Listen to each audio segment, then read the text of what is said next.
Hello everyone, Mark Heck coming to you from the west coast of British Columbia.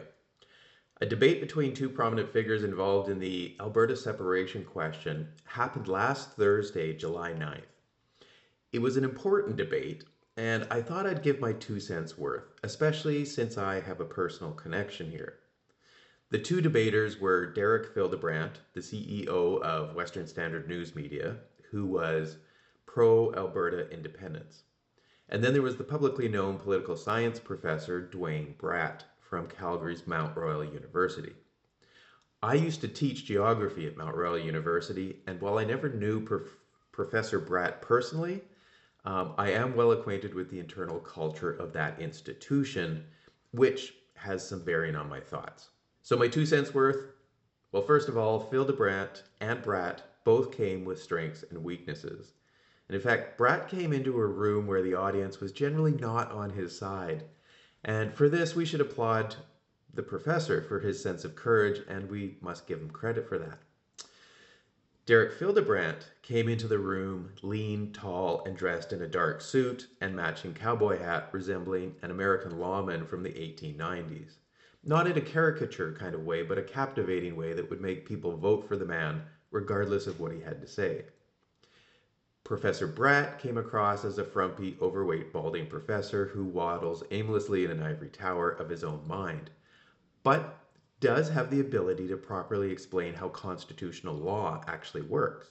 So at the start, Fildebrandt was miles ahead of Bratt before a single word was even spoken.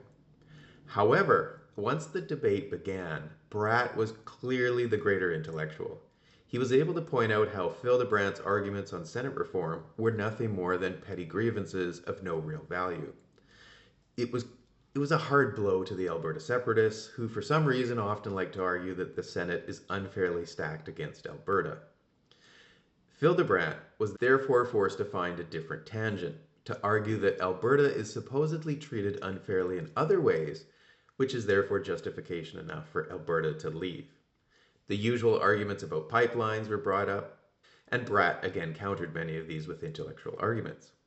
Bratt also brought up good points about the dangers of becoming a separate country. America's elites would almost certainly like to gobble up Alberta the moment it's separated from Canada, whether the separatists want this or not. So Bratt was right to caution the separatists by stating, "It's a lot more fun to be a separatist. You can promise a utopia, but there are consequences to these false promises." And on this point, he was not wrong. However, where Bratt seemed to falter was to overlook the frustration among those who support separation. And that frustration comes from some very serious and very real sources. One is mass immigration. When people see their culture being eroded by mass immigration, debates about constitutional readjustment are not going to soften the existential threat that clearly exists.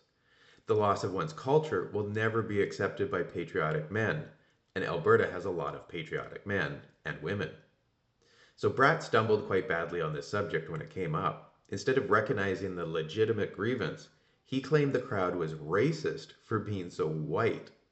Well, calling the crowd racist, and never recognizing that word lost all meaning years ago, was pretty indicative of just how out of touch Bratt was on the subject.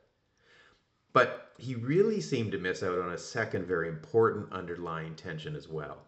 He missed out on the importance of how many people, everywhere across the West in fact, no longer believe in their governments.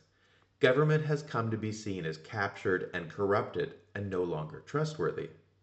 And the number of people who are coming to this conclusion is increasing by the day, not decreasing. For example, we saw this with COVID. About 20% of the population recognized the COVID lies coming from the government right away.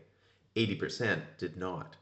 But as time has gone on and the truth has come out, increasing numbers of people have been shifting toward the realization that the government and the global elite have captured what is in theory supposed to be a free and independent democracy, but is in reality a bureaucratic control mechanism for those at the top.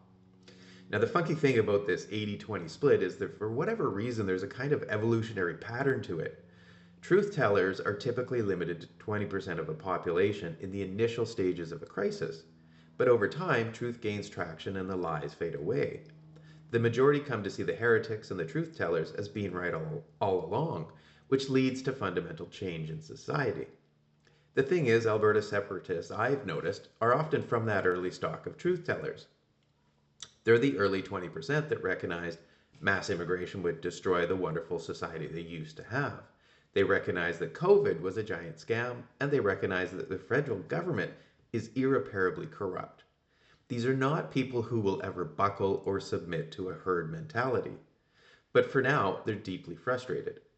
And unfortunately, Bratt is one of those that not only seems to still believe in a benevolent, functioning federal government, it explains why he's gone along with the lies, has gone along with the herd, has gone along with that initial 80% of the groupthink on every single major issue of consequence that has arisen in the last decade.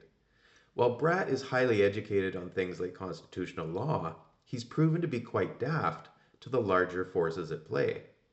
In other words, Bratt is a follower trying to convince leaders to do what he would do. And obviously, they're not going to listen or heed Bratt's advice.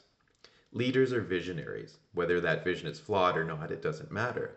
They offer something new: hope, destiny, taking back control of one's life. And future leaders almost always start out as the heretics. The thing is, the heretics are now gaining momentum. They're gaining the majority. The leaders of this Alberta separation movement are clearly saying, we have had enough of corruption. We've had enough of being told we're racist in our own country. We've had enough of everything collapsing around us. We want to control our destiny again. And Fildebrandt even said it directly in his closing remarks, and I quote, "We can accept going down with the ship, or we take our destiny into our own hands and we declare independence." Bratt offered condescension and an offer to talk more about irrelevant tinkering.